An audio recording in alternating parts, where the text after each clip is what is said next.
아멘. 역대하 36장 마지막 장까지 읽었습니다. 오늘도 이 저녁에 주 앞에 나와 예배하는 여러분들과 온라인으로 환경에 따라서 예배하는 섬김의 가족들에게 하나님의 크신 은혜와 평강이 함께 하시기를 원합니다. 역대하는 이스라엘 열왕들 중에서 남쪽 유다의 솔로몬부터 바벨론에게 포로될 때까지 마지막 왕까지를 기록하고 있습니다. 열왕기 상하에는 남쪽 유다, 북쪽 이스라엘을 동시에 그 시대에 맞춰서 다 말씀하고 있는데, 이 역대하에는 남쪽 유다 왕들만 말씀하고, 역대상에는 다윗 왕만 말씀하고, 역대하에는 솔로몬부터 남쪽 유다의 열왕들, 미시아 기보의 왕들을 다 말씀하고 있습니다. 그런데 하나님을 잘 따라 섬긴 다윗의 길로 간 왕은 아사와 그 아들 여호사밧, 그리고 히스기야와 그 증손 요시야 4명밖에 없다고 하는 것입니다. 모두가 다 우상을 섬기면서 하나님이 기뻐하지 아니하는 그곳으로 갔다. 다윗의 길로 갔다는 것은 다윗이 얼마만큼 하나님을 잘 섬기고 하나님의 마음에 맞는, 하나님의 마음에 합한 삶을 살았느냐 하는 것을 알 수 있게 됩니다. 34장에 가겠습니다. 요시야가 왕위에 오를 때의 나이가 8세라. 요시야의 아버지는 아몬이고 그 할아버지는 누구예요? 므낫세. 정조 할아버지가 히스기야입니다. 아버지 아몬, 할아버지 므낫세가 그렇게 악한 행동을 하면서 우상을 섬긴 왕이었는데, 이 요시야는 8살의 왕이 됐지만 하나님 보시기에 아주 아름다운 정직한 길로, 다윗이 간 길로 갔다. 2절 같이 읽어요. 여호와 보시기에 정직하게 행하여 그의 조상 다윗의 길로 걸으며 좌우로 치우치지 아니하고. 아멘. 자, 이게 하나님을 섬기고 우상을 섬기는 것은 나이하고 상관이 없다. 나이가 어려도 우상을 섬기는 사단이 붙잡고 역사하면 어쩔 수 없는 거고, 나이가 어려도 성령이 붙잡으셔서 이끌어 가시면은 하나님께서 기뻐하는 다윗의 길로 가는구나 하는 것을 볼 수 있게 됩니다. 8살짜리가 왕이 됐는데 여호와 보시기에 정직하게 행했다. 그가 조상 다윗의 길로 걸으며 좌우로 치우치지 아니했다. 제가 이거 실감이 가는 것은, 저도 9살 때부터 예수를 믿었어요. 만 8살 때부터. 그때 우리 동네 교회가 생겼으니까. 그리고 시작한 신앙생활이 지금까지 왔으니까요. 이게 만일 그때 성령께서 붙잡아 주시지 않았다면 내가 하나님을 제대로 섬길 수 있었을까? 그거 불가능한 거죠. 믿음이 전혀 없는 가정에서 혼자 그렇게 예수를 믿는다는 게. 지금 요시야도 마찬가지입니다. 나이가 어린 8살밖에 안 됐지만 성령께서 불을 붙잡아 인도하시는 거죠.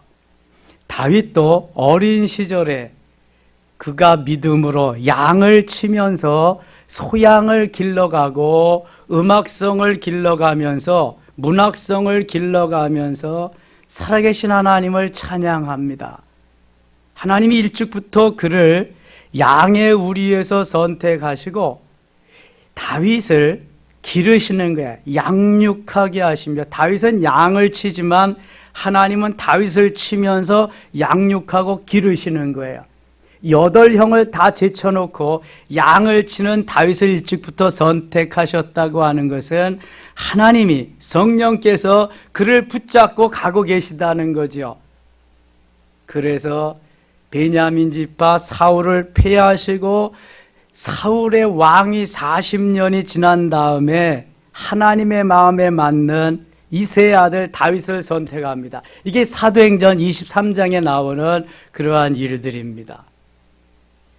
하나님이 사울을 폐하시고 그다음에 다윗의 아들 이새의 아들 다윗을 만나니 내 마음에 합한 사람이라, 내 마음에 맞는 사람이라, 내 뜻을 다 이루게 하리라 하면서 하나님이 다윗을 들어서 사용하시고 그를 통해 역사하시며 영광을 받으실 것을 아예 미리부터 말씀합니다. 그래서 양을 치는 우리에서 건져냈다고 시편 72편에 다 말씀하고 있습니다. 그때부터 하나님이 그를 사용하시기 위해서 훈련하고 계시는 거예요. 잘 되는 나무는 떡잎부터 알아본다고. 이게 떡잎부터, 그러니까 싹수가, 어른들이 볼 때 싹수가 노랗다 그러면 가망이 없다는 거예요. 싹수가 있네, 이런 비전이 있다는 거예요. 환경을 보나 여러 가지 열악한 면이 분명한데 싹수가 있다, 비전이 있다는 거예요. 환경도 좋고 너무 괜찮은데 비전이 없다, 싹수가 노랗다 그러는 거죠. 하나님이 이미 붙잡고 가는 사람은 싹수가 있는 거예요. 비전이 있는 거예요, 이거. 자, 우리들이 자녀를 교육하고 자녀를 양육하는데 힘써야 될 게 바로 이런 거죠. 하나님의 말씀대로 싹수 있는, 하나님이 보실 때 비전 있는, 성령이 이끌어 가시는 그러한 하나님의 사람을 만들기 위함이다. 하나님이 직접 요시야를 이끌고 가시는 거예요. 하나님께서 원하시는 삶을 살아서 백성을 그때만이라도 행복하게 만들고 싶은 하나님의 뜻이 있는 거죠. 아니, 하나님의 사람들, 하나님이 원하시는 왕들이 하나님의 길로, 다윗의 길로 가기보다는 다 사단의 길로, 망하는 길로 다 가니까 하나님은 얼마나 마음이 괴로우실까, 아프실까. 어쩌다가 한번 나타나는, 가물에 콩나듯 나타나는 이런 왕들을 보시면서 하나님은 얼마나 기뻐하실까. 저는 그런 면에서 지금 현재를 생각해 봅니다. 하나님이 쭉 세계의 78억 인구들을 쭉 보고 계실 거 아니겠어요? 야, 대한민국 섬김의 교회 이권사, 박집사, 야, 참 대단하다, 대견하다. 하나님 다 보고 계시니까 지금 얼마나 흐뭇해 하실까. 모두가 다 죽는다고, 내가 죽을까봐 못 나간다고 그러는데 그 죽음을 무릅쓰고 생명을 걸고 나와서 부르짖어 제사하는, 번제와 소제와 또 화목제와 속죄제와 속건제를 드리기 위해서 주 앞에 나와서 엎드리는 하나님 앞에 모든 삶을 드리는 하나님의 백성들을 얼마나 기뻐하실까. 여러분 그런 거 생각해 보셨어요? 내가 하나님이라도 너무 기뻐할 것 같아. 감격하는 거지, 감격. 하나님은 오늘도 이러한 사람을 찾고 계시는 거예요. 세상에 간다고 우상을 따라가고, 세상이 간다고 세상 따라가고, 명예를 쫓는다고 명예 쫓아가고, 권력을 쫓고, 그 다음에 부를 쫓고, 그러다가 하나님을 언제 따르냐. 야, 다 교회를 떠나면 내 집은 누가 지키냐. 여러분 그런 음성 들어보셨어요? 다 떠나면 내 집은 누가 지키냐. 여러분 하나님의 관심이 오늘도 우리에게 너무너무 있다는 거, 너무 많이 있다는 거. 우리에게 은혜 주시고 복 주시고 더 주시기 위해서 이런저런 사건들을 만드시고 일으키신다는 거. 알곡을 골라내고 가라지를 다 골라내고, 쭉정이를 골라내고, 알곡을 골라내는 게 아니지, 알곡을 골라내긴 하네. 쭉정이 다 버리고 알곡을 골라내는 그러한 일. 마지막 때는 이게 또 심한 겁니다. 다니엘이 너 몇 건이나 되나 달아보잖아요. 하나님이 다니엘을. 아브라함을 달아보시고 근수를 달아보시고, 항상 달아볼 때에 모자람이 없이 하나님이 기뻐하실 만큼 넉넉하게. 그럼 얼마나 좋겠어요. 주님 오실 때까지, 그때까지 살 수 있는 사람도 있을지 몰라요. 그때까지 주님의 마음을 흐뭇하게, 주님의 마음을 기쁘시게, 주님을 미소 짓게, 주님을 감동시키는 우리 섬김의 가족들 되시기를 축원합니다.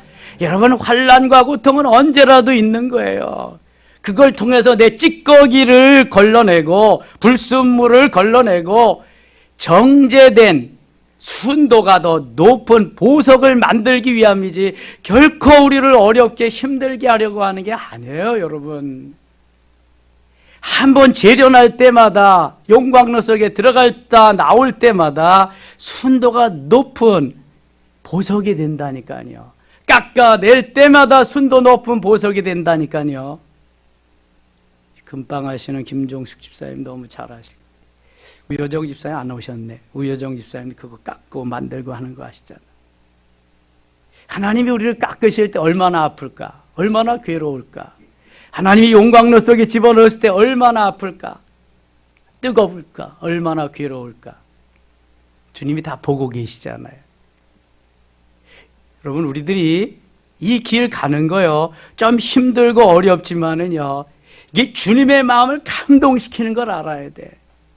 내가 너에게, 그래, 준비했던 걸 내가 너에게 주리라. 이거 그냥. 신명기 28장 12절에 하늘의 보고를 열으사, 보물 창고를 열으사 줄 자를 찾고 계신 하나님. 누구에게 주겠어요? 누구에게? 그러면 생명을 잃고자 하는 자는 얻을 것이요, 생명을 얻고자 하는 자는 잃을 것이라고.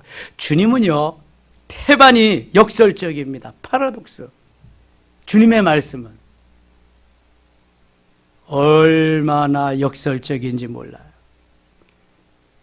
그 일을, 그 역설적인 말씀을 이루기 위해서 계속해서 하드 트레이닝, 계속 트레이닝 시키고 만들어서 정말로 내가 한 것이다라는 걸 보여주고 싶은 거예요. 하나님 살아계심을 나타내주고 싶은 거예요. 2절 다시 봅니다. 여호와 보시기에 정직하게 행하여 그의 조상 다윗의 길로 걸으며 좌우로 치우치지 아니하고, 아직도 어렸을 때 곧 왕위에 있은 지 8년에, 8살에 왕 돼서 8년에 16살, 그의 조상 다윗의 하나님을 비로소 찾고 제12년에 유다와 예루살렘을 비로소 정결하게 하여. 8년 동안은 그러니까 성령이 이끌어서 했지만 그 확신이 없는 거죠. 16살 때 비로소 하나님을 찾았다. 여러분, 구원의 확신이 내가 예수 믿습니다 한다고 구원의 확신이 오는 거 아닙니다. 구원의 확신은 성령께서 내게 딱 인쳐주고 누가 뭐라 그래도 나는 오늘 구원받을 수 있다. 이런 얘기 해도 될는지 모르겠는데, 은비가 자기 애인 될 사람 제가 데리고 와가지고 제가 처음부터 끝까지 다 했다는 거 아니겠어요? 구원의 확신이 있는가? 교회는 잘 다니고 있는가? 예수 잘 정말 믿고 하나님이 기뻐하는 삶을 살겠는가? 야, 제가 장인 될 사람도 아닌데 그냥 앉혀놓고 다 얘기했다니까, 그거를. 그래서 결단까지 시키고. 여러분, 구원의 확신이 없으면 안 되는 거예요, 이거는요. 구원의 확신. 그래서 내가 예수를 믿어도 전인격적으로 내가 하나님을 만나는 순간이 있는 거예요. 이 구원의 확신이 드는 순간이죠. 좀 더 정확하게 야다의 하나님을 철저하게 만나는 시간이 있는 거예요. 그 시간이. 그럼 누구도 빼앗아 갈 수 없어요. 그때는 흔들림이 없습니다. 그때는. 요시아가 16살에 드디어 그러한 삶을 정결하게 하여 산당들과 아세라 목상들과 아로새긴 우상들과 부어 만든 우상들을 제거하여 버리매, 무리가 왕 앞에서 바알과 제단들을 헐었으며 왕이 또 그 제단 위에 높이 달린 태양상들을 찍고 또 아세라 목상들과 아로새긴 우상들과 부어 만든 우상들을 빻아 가루를 만들어 제사하던 자들의 무덤에 뿌리고 제사장들의 뼈를 제단 위에서 불살라 유다와 예루살렘을 정결하게 하였으며, 우상들을 섬기던 제사장들 다 잡아가지고 뼈가루까지 다 갖다가 이렇게 또 므낫세, 에브라임과 시몬과 납달리까지 사면 황폐한 성읍들에도 그렇게 행하여 제단들을 허물며 아세라 목상들과 아로새긴 우상들을 빻아 가루를 만들며 온 이스라엘 땅에 있는 모든 태양상을 짓고 예루살렘으로 돌아왔더라. 자, 15살짜리 다윗이 골리앗을 물리치는 거나 16살짜리 요시야가 모든 우상을 다 타파하고 개혁을 하는 거나 뭐가 달라요? 엄청난 것입니다. 이거는 요시야가 왕위에 있은 지 18째 해에 그 땅과 성전을 정결하게 하기를 마치고 그의 하나님 여호와의 전을 수리하려 하여 지금 성전을 수리하는 겁니다. 아살라의 아들 사반과 사장 마야세아와 서기관 요아스의 아들 요아를 보낸지라. 성전을 수축하고 성전을 수리하고 우상단지를 섬기고 우상을 제사하던 성전이 그렇게 폐허가 된 것을 다 수리하고 이제 하나님 앞에 제사하는 현장으로 만드는 거예요. 성전을 수리하고 수축하는 일을 하는 거예요. 10절 봅니다. 그 돈을 여호와의 전 공사를 감독하는 자들의 손에 넘기니 그들이 여호와의 전에 있는 일꾼들에게 주어 그 전을 수리하게 하되, 주의 전 솔로몬 성전을 수리하는 겁니다. 곧 목수들과 건축하는 자들에게 주어 다듬은 돌과 연접하는 나무를 사며 유다 왕들이 헐어버린 성전들을 위하여 들보를 만들게 하고 성전이 훼파된 걸 다시 다 수축, 다시 리모델링 하는 것입니다. 14절입니다. 무리가 여호와의 전에 헌금한 돈을 꺼낼 때 제사장 hil기야가 모세가 전한 여호와의 율법책을 발견하고 성전을 수리하다가 보니까 거기에서 율법책을 발견했어요. 하나님께 예배를 해야 무슨 율법책도 필요하고 그걸 읽어주는 제사장이 있고, 그런데 다 이것은 우상을 섬기는 그런 사람들만 있으니까 율법책이 처박혀버리고 말았어요. 요시야 때에 율법책을 발견했다. 드디어 hil기야가 서기관 사반에게 말하여 이르되 내가 여호와의 전에서 율법책을 발견하였노라 하고 hil기야가 그 책을 사반에게 주매 사반이 책을 가지고 왕에게 나가서 복명하여 이르되 왕께서 종들에게 명령하신 것을 종들이 다 준행하였나이다. 또 여호와의 전에서 발견한 돈을 쏟아서 감독자들과 일꾼들에게 주었나이다. 19절입니다. 19절. 왕이 율법의 말씀을 듣자 곧 자기 옷을 찢더라. 그 말씀을 듣고 보니까 회개하는 거죠. 자기 옷을 찢었다고 하는 것은 지금까지 말씀을 듣지 못해서 이렇게 살았는데 하나님의 말씀을 듣고 보니까 너무 우리가 잘못했다. 21절. 너희는 가서 나와 및 이스라엘과 유다와 남은 자들을 위하여 이 발견한 책의 말씀에 대하여 여호와께 물으라. 우리 조상들이 여호와의 말씀을 지키지 아니하고 이 책에 기록된 모든 것을 준행하지 아니하였으므로 여호와께서 우리에게 쏟으신 진노가 크도다. 하나님의 말씀을 떠났기 때문에 하나님의 진노가 임한 거다. 요시야가 빠른 그러한 그 진단을 내리고 하나님의 말씀에 순종할 것을 백성들에게, 이제 제사장들에게 권면하고 명령하는 것입니다. 26절. 너희를 보내어 여호와께 묻게 한 유다 왕에게는 너희가 어떻게 전하랴. 이스라엘의 하나님 여호와께서 이같이 말씀하시기를 내가 들은 말을 의논하건대 내가 이곳과 그 주민을 가리켜 말한 것을 내가 듣고 마음이 연약하여 하나님 앞고 내 앞에서 겸손하여 옷을 찢고 통곡하였으므로 나도 네 말을 들었노라. 여호와가 말하였느니라. 31절 가겠습니다. 31절. 왕이 자기 처소에 서서 여호와 앞에서 언약을 세우되 마음을 다하고 목숨을 다하여 여호와를 순종하고 그의 계명과 법도와 율례를 지켜 이 책에 기록된 언약의 말씀을 이루리라 하고, 32절 같이 읽어요. 예루살렘과 베냐민에 있는 자들 다 여기에 참여하게 하여 예루살렘 주민이 하나님 곧 그의 조상들의 하나님의 언약을 따르니라. 다 백성들이 하나님 말씀을 이제 따르기로. 이와 같이 요시야가 이스라엘 자손에게 속한 모든 땅에서 가증한 것들을 다 제거하여 버리고 이스라엘과 모든 사람으로 그들의 하나님 여호와를 섬기게 하였으므로 요시야가 사는 날에 백성이 그들의 조상들의 하나님 여호와께 복종하고 떠나지 아니하였더라. 자, 이게 한 사람이 얼마나 중요하냐. 지도자가 얼마나 중요한 역할을 하느냐는 뭐 계속 말해도 이거는 아주 부족할 정도로 지도자가 중요합니다. 그 지도자가 하나님의 말씀으로 섰느냐, 말씀의 도를 가지고 지도를 하느냐, 아니면 자기 생각대로 하느냐, 이건 엄청난 차이가 있는 것입니다. 35장 요시아가 예루살렘에서 여호와께 유월절을 지켜 첫째 달 14째 날에 유월절 어린 양을 잡으니라. 자, 유월절은 그의 증조 할아버지 히스기야도 유월절을 지켰습니다. 유월절은 무슨 절기였어요? 출애굽의 절기. 10가지 바로왕의 제약의 마지막 전기를 맏아들과 맏새끼를 죽이는 가운데에도 이스라엘 백성은 하나도 죽임을 당하지 아니했어요. 이유는 어린 양을 잡아서 좌우 문설주에 또 아래 임방에 다 발라가지고 그 피를 보고 천사들이 뛰어넘었다. 그래서 6월이에요. 패스오버 6월. 그리고 출애굽하죠. 이것을 기념하는 절기가 6월절이에요. 6월절 일주일간의 절기를 지키고 다시 일주일은 무교절 절기를 지킵니다. 누룩을 넣지 않는 떡과 쓴 나물을 먹으면서 그 시절에 어려웠던 시절을 회상하는 절기입니다. 이게 6월절 절기인데요. 히스기야가 지켰고 이제 요시야가 지키게 됩니다. 4절 갑니다. 4절.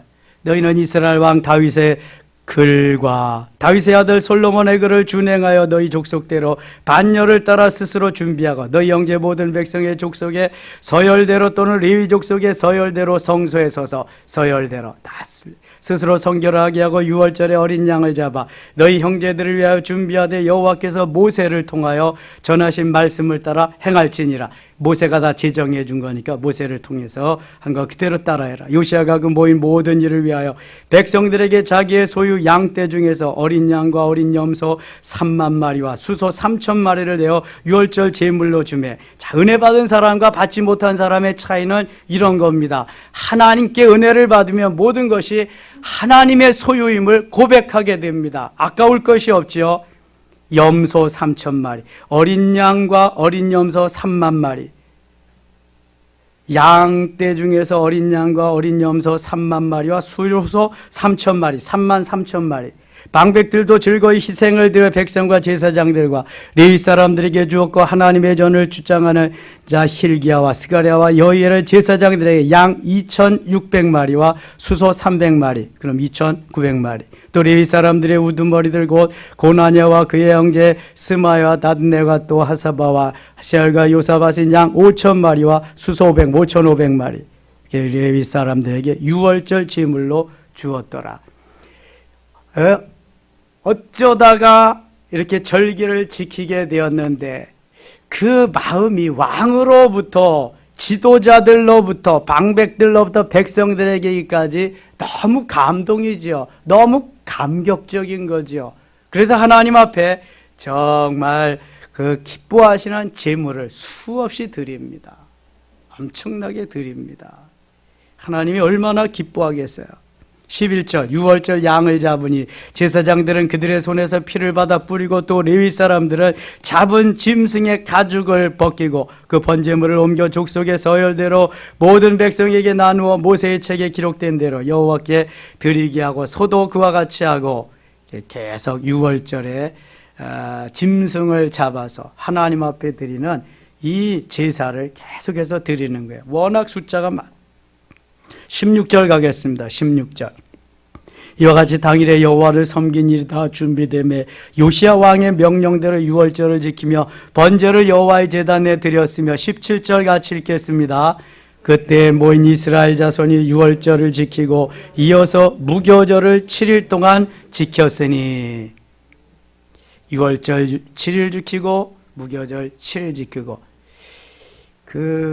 지금 라마단 기간이라고 그래요. 이슬람의 회교도들이 우리나라에 온 그 회교도들이 부산인가 어디에서 라마단 절기를 지키다가 지금 엄청나게 감염이 이루어지고 있다고 그러죠. 이 라마단 기간에 수많은 사람들이 밟혀 죽기도 하고, 그 사람들은 그런 거예요. 이 이스라엘 사람들도 유대인들도 절기가 되면은요 3차례씩 딱 올라와야 돼요. 딱 그 절기를 지키기 위해서.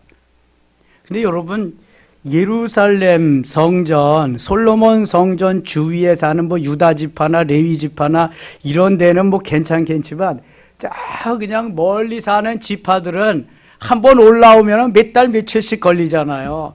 또 그거 지키고 또 내려가 보세요.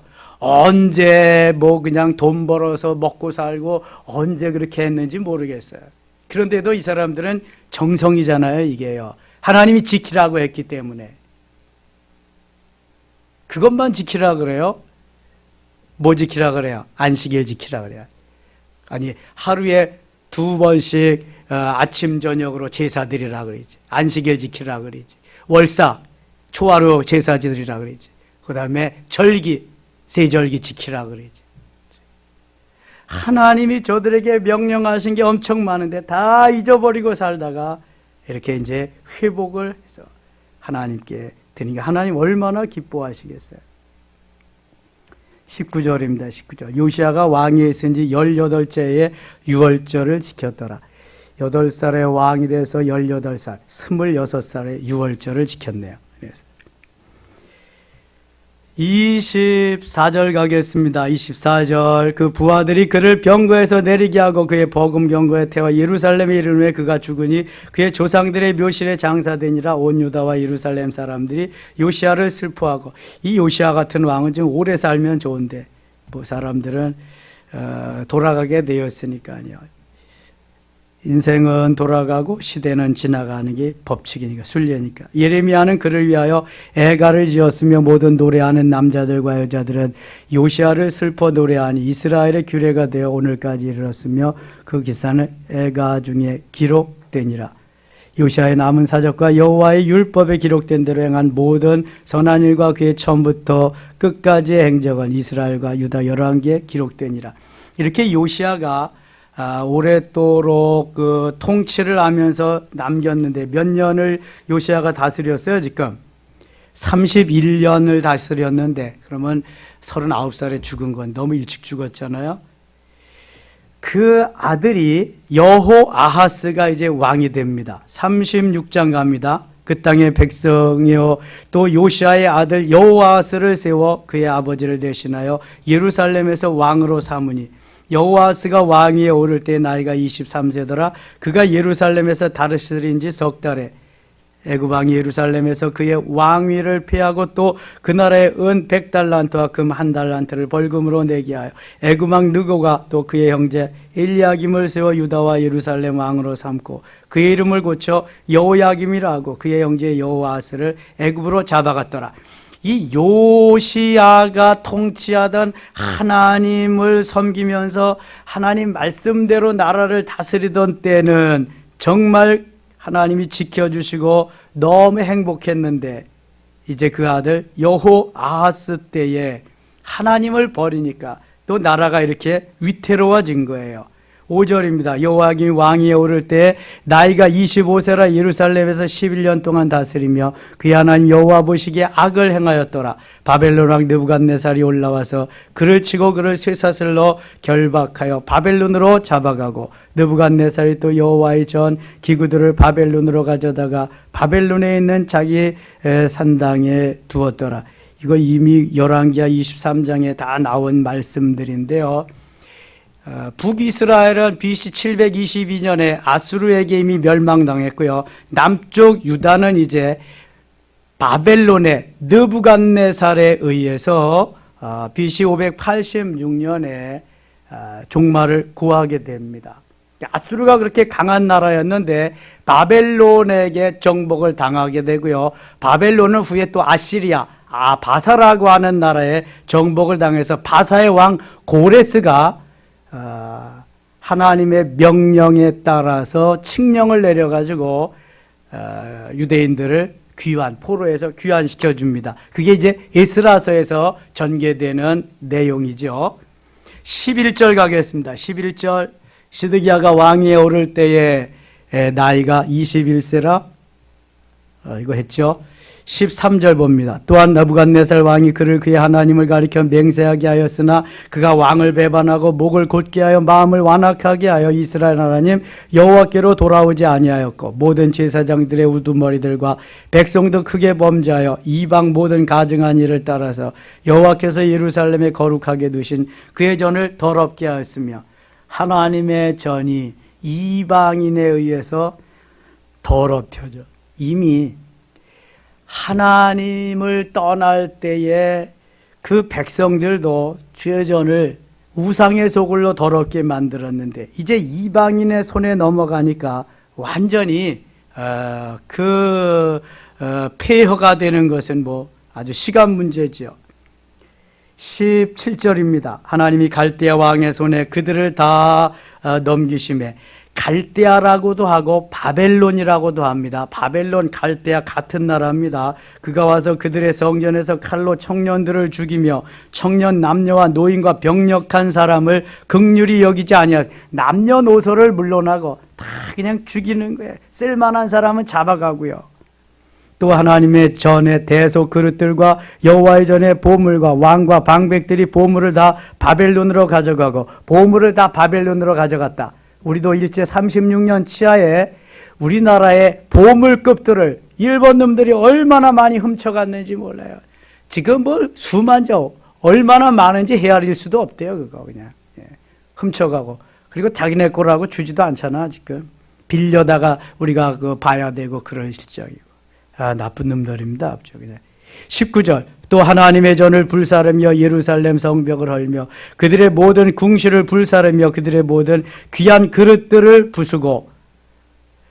그래서 국력이 있어야 돼요. 그래서 하나님 잘 섬겨야 되는 거예요. 이거 뭐 다른 방법이 없어요. 하나님 잘 섬기던 다윗 시절에는 얼마나 강했는지 옆에 열강들이 그 큰 나라들이 와서 조공을 바치고 한 수 배우려고 오고, 솔로몬은 그 아버지 다윗의 후광으로 하는 일도 없이 1000번째 드렸지만 엄청난 부와 영광을 또 누리고 그랬어요. 길이 뻔히 있는데도 그 길을 안 가는 거예요. 이 사단이 붙잡아서, 사단이 역사에서 그렇죠. 사탄이 공중의 권세 잡은 자가. 20절 칼에서 살아남은 자를 그가 바벨론으로 사로잡아가며 무리가 거기서 갈대아 왕과 그의 자손의 노예가 되어 바사국이 통치할 때까지. 이 바사국이 바로 페르시아, 아수르를 바벨론을 바사가, 메데 바사가 다 점령해 버립니다. 거기에 바사 왕이 고레스가 이제 등장하는 거예요. 21절 이에 토지가 황폐하여 땅이 안식년을 누린 같이 안식하여 70년을 지냈으니 여호와께서 예레미야의 입으로 하신 말씀이 이루어졌느니라. 예레미야 29장 10절에 보면은요, 예레미야가 예언합니다. 너희가 70년이 차면 다시금 이 고토로 돌아올 것이요 이 땅으로 다시 돌아와서 하나님을 섬기리라 말씀하고 있습니다. 바사와 고레스 왕, 바사의 고레스 왕 원년에 여호와께서 예레미야의 입으로 하신 말씀을 이루시려고 여호와께서 바사의 고레스 왕의 마음을 감동시키심에 그가 온 나라에 공포도 하고 조소도 내려 이르되. 이건 사실 에스라서에 나와야 되는 건데 여기 그 에스라서 1장에 다시 이 내용이 나오고 있습니다. 23절 읽고 마칠게요. 바사왕 고레스가 이같이 말하노니 하늘의 신 여호와께서 세상 만국을 내게 주셨고 나에게 명령하여 유다 예루살렘에 성전을 건축하라 하셨나니 너희 중에 그의 백성된 자는 다 올라갈지어다. 너희 하나님 여호와께서 함께 하시기를 원하노라 하였더라. 아멘. 아니 적군의 나라 바사, 이 포로로 다 잡아간 나라, 그 나라의 왕을 하나님이 이미 선택하셔서 고레스로 하여금 귀환을 시킬 뿐만 아니라 성전, 제2의 성전을 건축할 성전 재료들, 거기 가서 먹고 살 양식들, 뭐 이런 것들을 다 지원해 줍니다.